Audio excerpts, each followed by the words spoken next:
పెంచల కోనక్షేత్రం.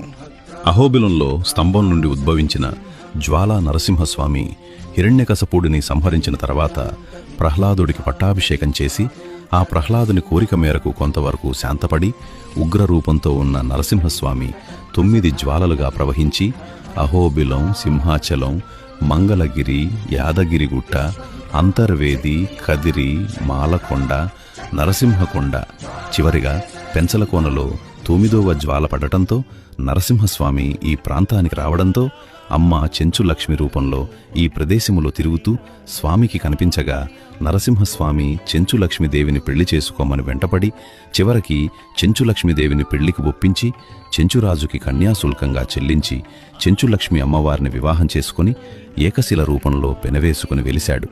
చెంచులక్ష్మీదేవిని పెనవేసుకుని ఉన్న స్వామిని చూసి లక్ష్మీదేవి అలిగి స్వామివారికి దూరంగా స్వయంభూమూర్తిగా నిలబడి వెలిసియున్న క్షేత్రమే ఈ పెంచలకోన క్షేత్రం.